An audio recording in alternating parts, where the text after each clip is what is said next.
all your thoughts a fighting chance. Ask your fears and doubts. Would you like to dance? And open up your eyes.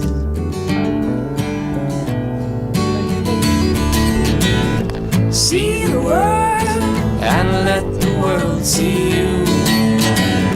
Take the time to love the things you do, and you hear it when your spirit starts to rise. Hello, I'm Dr. O'Neill. Welcome to Paths to Wellness. This is a show where we provide our viewers with information regarding the wide variety of approaches to health and healing that are found throughout our society. You know, in recent years, Western medicine has begun to focus more on preventive medicine.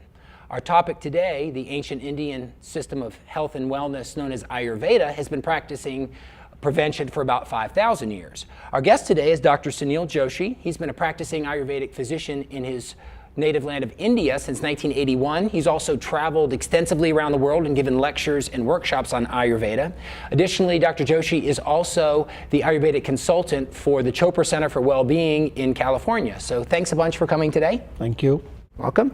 So some of our viewers may not have even heard of Ayurveda. Mm-hmm. Maybe we can just start off by just give us a general overview of what it is. Well, Ayurveda word itself is express itself that Ayu means life and Veda means to know about the life.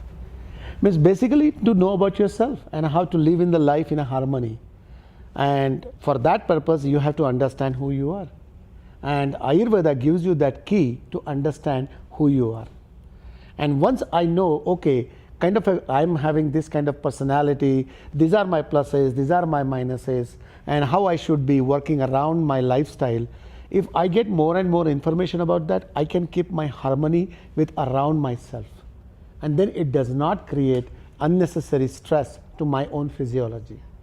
Because according to Ayurveda, all our physical body is completely programmed by our own personal true nature or characteristic of the body, which is what Ayurveda gives you understanding about. That is, Ayu means what? A particular constitution.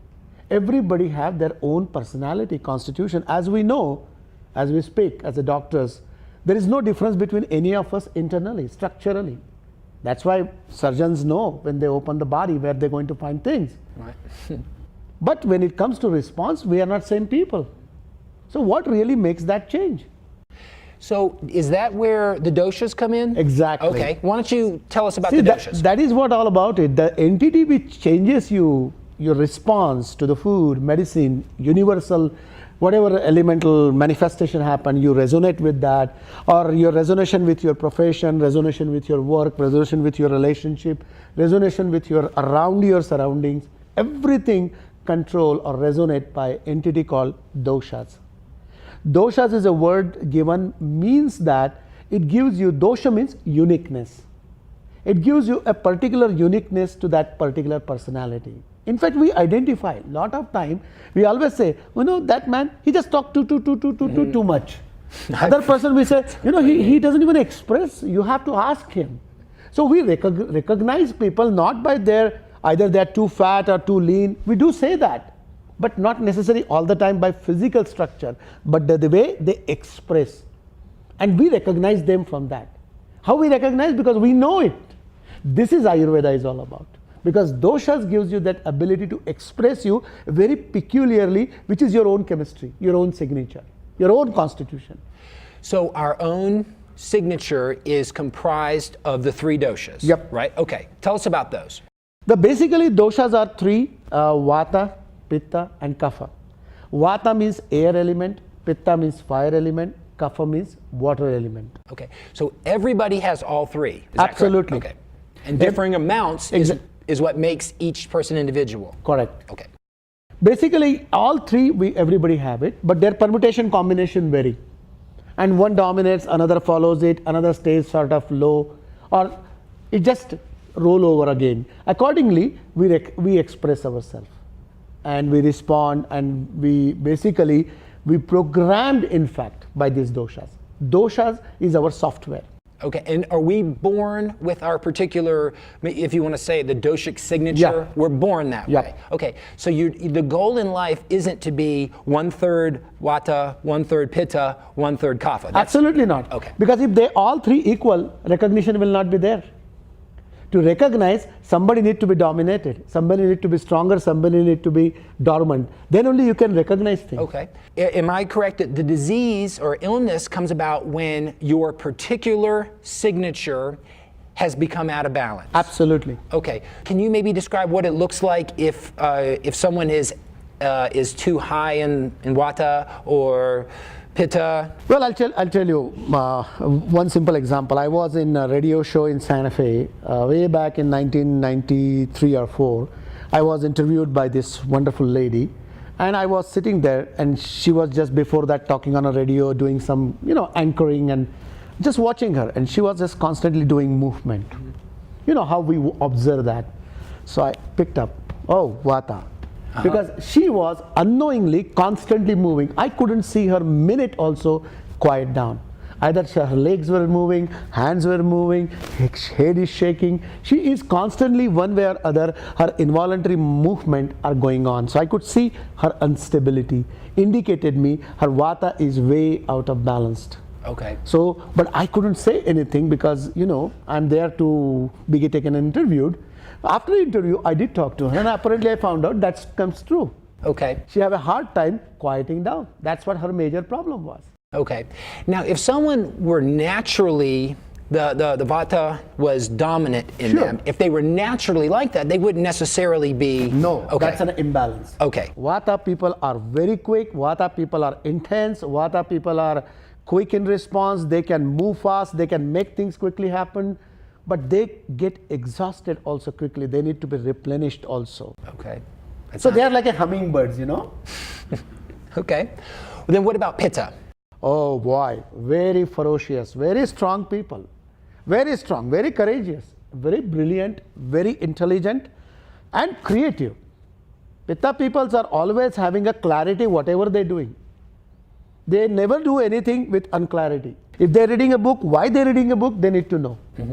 If they want to take a prescription for me and I said you need to take this medicine or herb with a warm water, they won't bother to call me 2 o'clock in the morning. Dr. Joshi, you said warm water, how much warm it should be? They are perfectionists. Okay. That's Pitta. Yeah. They want to do everything absolutely organized, absolutely perfect. And sometimes if that gets too much, they get carried away by that. Okay. They don't even recognize sometimes, but that's Pitta. Okay. Kapha. Kapha people are very coherent. Kapha people, there is always a misunderstanding about Kapha. Kapha means slow, Kapha means dull, Kapha means heavy. It's not true. Kapha means basically very coherent people and very steady. They're not necessarily too much movement, too much intensity. They go with their pace. Okay. They takes time to express themselves, but they are very sturdy, stable, and you can depend on them. And incredible endurance they have. Even if they don't have a food and they have to whole day work, they will do it. Basically, they don't care if they have food around them or doesn't matter. Once they got a goal, they will keep chasing that goal. And they have an incredible compassion for what they do. And that does not necessarily brilliant or all the time thinking why this is so. If they have been given a job to do, they will do it. So they are firm, they are stable, they are firm, they are very strong endurance they have, and of course they are not like intense or too quick. They take little time, but that's Kapha. Okay, so like we were saying, every person has a primary dosha. Absolutely. But anyone can also become imbalanced in another area. Yes, and let me clear this, that we never have a only single dosha dominant constitution. Okay. We always have one is dominated and another one is following it. So it's not, if you are pure Vata or pure Pitta and pure Kapha, you never find.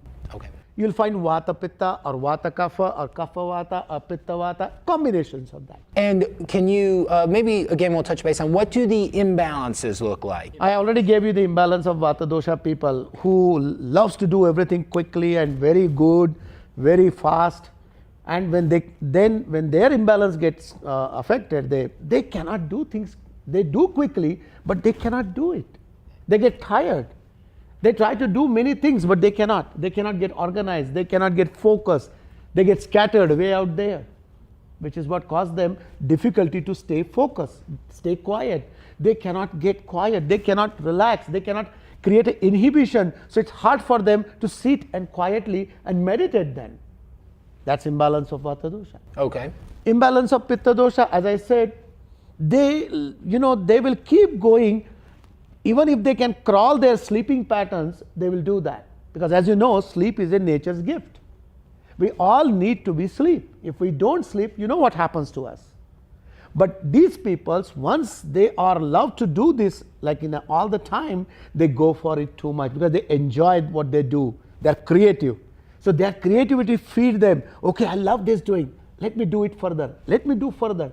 And then they cross that border and they doesn't know how to stop then. They like to keep watching, keep reading, keep doing something, keep eating constantly. They like to eat all the time. They can eat a big meals.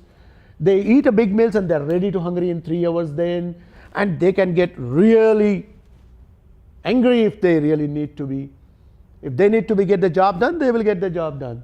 But if they are out of balance, they do not even recognize they are hurting somebody. They can get too perfectionist. Means if things need to be put it in that place, means that place. If there is not that place, it's like a big disaster. It will cause a problem to them. They can get worried about that. Okay. So it's a Pitta people are very perfectionist and absolutely clear. But when they get out of balance, both the things get affected. Okay. Okay. And what does Kapha look like? Kapha people, as I said, very stable, very sturdy, and very focused, good endurance, solidity, coherent, and they are compassionate people. And they can go long. Out of balance? If out of balance, they can exactly opposite. They get foggy. They don't know what they're doing then. They even sometimes does not recognize they are not eating properly. They don't recognize they are getting sick. Somebody has to tell them, hey, you not look good. Come on, let's take you to the doctor. That much they can get out of balance. Sometimes they get so much out of balance, what they're doing, what they're eating, what they're thinking, they have no idea. Mm-hmm. They sort of get stagnated. And that stagnation is an expression of blocked kapha. Okay. So everything, thoughts get stagnated, metabolism gets stagnated, fluids retain, fat retains, then everything changes for them. They cannot be functionable properly. Mm-hmm. And I'm wondering, my training, my residency training was in psychiatry. I just did 1 year of psychiatry. I'm wondering if what you're describing, the excess kapha, sounds a little bit like what we would say depression. Uh-huh. Some of what we call mania, the elevated mood, sounds a little bit like actually both Vata and Pitta. A little bit. Is there any correlation between Yeah, let me tell you, in this doshas, the driver is Vata dosha. Say again? Driver. Okay. The main intent force. Because in 3 components, who is motivator is Vata dosha. Because he carries the movement. He can influence Pitta, he can influence Kapha also. Mm-hmm. So say if somebody is already, Vata is aggravated, it can inhibit the functions of Kapha also, block the Kapha function. And in that case, their ability to perform proper things get affected. Mm-hmm. They cannot finish their projects. They cannot think properly. They does not recognize they're doing wrong. They are unable to make something happen which is not they are. Mm-hmm. They get very fearful. They can be not able to perform or give a project which has been given to them to complete it if it's in an imbalance. And it can even get into the further level when Vata get along with that. They can even do something which they are not even aware about it. They can kill somebody. Oh, goodness. I'm glad I saw you last week then. Okay, because I did go see Dr. Joshi last week, and if I was Vata Pitta, well, first of all, let's talk about this. Now, your exam is entirely different than the Western exam. Sure. Okay, and the first thing that is really interesting to me is the pulses. You got to. When in Western medicine, when we do our pulses, sure, all we're really doing is counting them and the strength of them. Sure. That's about it. Tell us about Ayurveda and the pulses. Well, the pulse diagnosis is what about to check the vibrations of your body. As you know, your body has, every organ has got their own particular rhythms. And that rhythm is designed already. And who controls that rhythm is Vata dosha. Because movement is controlled by Vata dosha. So for example, your chest area, you have a heart, you have a lungs. They are constantly doing a particular rhythmic activity, but both have a different rhythm. Who controls that? Vata dosha. So anything change in that, how can I feel it? By pulse, I check those organs, how their rhythms are. Because he is giving me that information. So when you're feeling the pulse, I'm not feeling only strength or counting the pulse. I am checking practically pulse for Vata dosha, pulse for Pitta dosha, Okay. pulse for Kapha dosha. okay, And every dosha have their own 5 zones. Vata works dominantly 5 places in the body. Pitta works dominantly 5 places in the body. Kapha works dominantly in 5 places in the body. Because you got 15 different zones. So you check practically those all 15 sub-doshas in your pulse, and that's where you get understanding what's going on there. are these zones, are they specific organs? Yep. Okay. And they design to express dominated by which dosha. For example, your chest, your whole thorax and this whole area of the upper part of the body, the fore part of the body we call it's dominated by Kapha dosha. Why? You see more moisture predominantly in the fore part of the body. You have a salivary secretion, eyes are secreting something, nose is dripping something. There's always some kind of secretions coming from your chest and whole thorax and whole mouth maximum. And why that secretions are there? Because to bring anything inside. If you don't have a saliva, you cannot put anything inside without having a glass of water with you. So that is a zone where moisture dominates, which is called Kapha dosha zone. Then we have a second section which is called Pitta dosha zone. Why? Because there is a lot of metabolism happened there. Any food goes in your guts.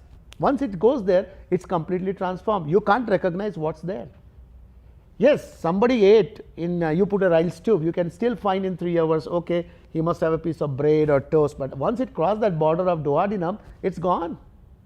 Basically, it's transformed. So transformation is not like a moisture dominance. It's a transformation. It requires rise in temperature. So there is a fire. So Pitta dosha zone. So the organs there indicating there is a Pitta, fire there. And then if you see lower side of the body, interestingly, what happened there? Rhythmic peristalsis. When required, peristalsis will happen. Like when bladder is ready to empty, then only open the bladder, give a peristalsis. So you can pee. Okay, your stools are ready, well formed, it's time to kick them out, give a peristalsis like a wave, so the colon can eliminate the fecal matter out. When the uterus in the ladies, they have a baby, let get that baby formed completely, till that hold it internal os completely tight. As soon as ready to pop up, dilate the os, welcome him out in the creation. Mm-hmm. This intelligence work requires a movement intelligently happen. Who controls that? Vata dosha. So that's why it's a zone of Vata. Okay. So this is why we first design this zone in the body. And in the pulse, we check those zones and those organs and those subdoshas, and then accordingly we make an assumption, and then we ask questions to confirm that. Right, and that's what you were doing with me. When we're doing pulse diagnosis. Right. That's what we do. Okay. You know, a lot of people think it's a psychic thing. Believe me, it is a complete science. It's not a psychic. Because, you know, we got stethoscope, endoscope, gastroscope, computers, microscope, all these things of just last 1,000 years. Gift of the nature. But before that, how we used to diagnose? So this was the methodology available that time. Remember, this methodology was designed not by us. It is already there. So as you, a doctor, I am a doctor. When I started learning Ayurveda, I was really just checking the pulse. But then I realized, oh my God, there's a whole different scenario here. How long did it take before you were comfortable interpreting what you were learning? Oh my God, almost 10 years probably. Not less than that, to be honest with you. I'm sure. That's why at that time, you know, I was so clear about my concept. I will not only depending on pulse, I will check whole physiology. I will check their their pathology, their radiology. I'll take all those tools, information to make my diagnosis confirm, and then I used to go further. But then I incorporate the pulse diagnosis along with that. Okay. It's like, you have to learn, like a farmer or a carpenter when doing the woodwork. He check the wood. He see which wood is good for him, which wood is not good for him. It takes a practice. Now, what about, you also looked at my tongue. Yes. Okay, tell me about the tongue. What are you looking for? Tongue is a beautiful expression of how your whole nutrition of the body is working. Because body basically doing two things, nutrition and excretion. These are the two functions of the body. Nutrition where majority happen in the midsection of the body. So whatever food you eat, it doesn't go directly into the nervous system, doesn't go to the eye, doesn't go to the leg. It has to go to the gut, get processed, and then send it there. So the processing of the food which has happened in your gut is expressed by your tongue.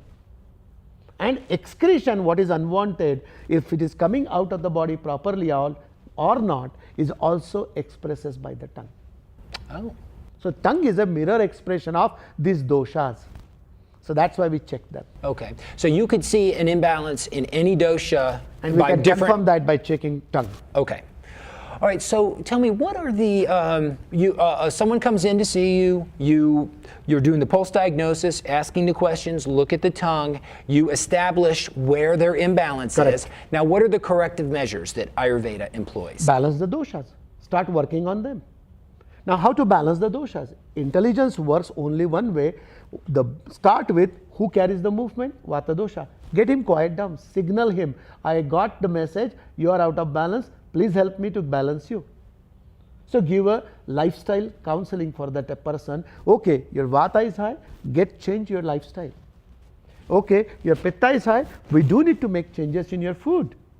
Find out which food can aggravate particular dosha, cut it off. As soon as you remove the source which can aggravate dosha, because 60% is your food imbalances your doshas. 60%. 30% is your lifestyle imbalances your doshas. 10% leave it to the destiny. That's my simple formula. Okay, so lifestyle, the 30%, does that include, tell us, that must include sleeping habits? Absolutely. As I said, the most important factor, body has been gifted two things, hunger and sleep. Nobody teach you how to sleep. Nobody teach you how to express the hunger. It is inbuilt in you, programmed. Why? Because both are important. If you don't get hungry, you don't take any nutrition inside, it cannot be processed, your body doesn't get a fuel. Also, if you don't sleep, you don't rest, you don't get nutrition, again to your tissues of the body, you are exhausted, you are frustrated, your energy, lack of energy, you can't be functionable. So both the things required to be good and balanced. And that always happens when your doshas get to the balanced. So what we need to do, tell the patients most critical to them, please recognize when time to go to bed, yes, time to go to bed. Then don't open your office and open your computer and keep working because you have to finish project. Because believe me, this is what going to one of these days affecting your doshas, and then you have to take a project to take care of yourself. This is music to my ears because I went through the Western medical training, and I won't complain about it too much, but sleep is just, you just don't get to sleep enough. And then the food, you go down to the cafeteria at 2 o'clock in the morning and you get a donut. If you're abusing your body, who is the most at the level affected is doshas. And once doshas screwed, you remove that blanket immunity, because what is doshas? Is a programmer, it's a software. Once software is out of balance, hardware is exposed. No doubt disease will manifest then. Mm-hmm. So when someone comes in, like we were saying, you determine what their ideal doshic balance is, and then you're recommending diet changes, lifestyle changes, some herbal, if required. Okay. Otherwise, I can just simply recommend because food itself can be your diet, can be your medicine. Lifestyle itself can be medicine, but sometimes how people are. If they don't get enough support system, sometimes they cannot do it. So they need a support system. Then only you give them few things to help them. Mm-hmm. So we give herbs for that. Right. But mainly diet, and it's like a prevention. Ayurveda is more for prevention. That's what Ayu is all about. understand who I am, how to take care of myself. Once I know, I don't need anybody to tell me what's wrong and what's right, because I know it. You know it, what is good and what is bad for you. But when you forget that because you're out of balance, that's why you need me to tell you what is wrong and what is right with you. Right. And that's what it is. Right, very good. Okay, we've got a few minutes here, and this is not, we could do a week's worth of show just on Ayurveda, and this will be woefully inadequate time, but we've got about 3 minutes. Let's just talk about Panchakarma real quick. As I said, doshas give you the blanket immunity when you are close to your constitution. What is that? It's a blanket immunity. Not to be get affected by stress, environmental sensitivities, the wrong foods, wrong lifestyle will not affect you badly if they are in a balanced. They protect you, umbrella. But that umbrella is lifted, you are affected. Now, how quickly you can bring back that umbrella to the balance, Panchakarma works on that. Panchakarma is not a liver cleansing, gallbladder cleansing, colon cleansing, kidney cleansing, adrenaline cleansing, nothing like that. Panchakarma works right on these 3 doshas. Restore the rhythm of Vata dosha, kindles the digestive fire, and excrete what is unwanted, stagnated inside, remove that smoothly without hurting the body.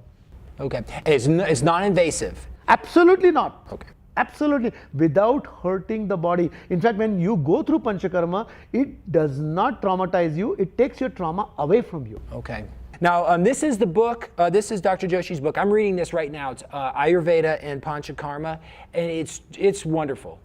It's really an excellent book. I'm not too far along in it, but I'm really enjoying it and learning a lot. Thank you. So, great. Well, we're going to wrap it up, but thank you so much for coming down, and this is a fascinating topic, and really appreciate you sharing your expertise with us. Thank you, doctor. Namaste. Namaste. It's time for Desert Island Books. This week's book is Conquest of Illusion by J.J. Vanderloo. This is a very interesting book. It was written in the early 20th century, around 1910. And it's a book on enlightenment, as are seemingly most of the books we talk about on this show. But this is a great book because the way it's written, it's a very unsentimental, a really philosophical approach to enlightenment. And I just found it very interesting. He has some real practical examples of things that you can look at in your life to just kind of help shift your perception a little bit. So I definitely recommend this book, Conquest of Illusion by J.J. Vanderloo. You can find it on Amazon. So great, thanks a lot. It's time to give thanks.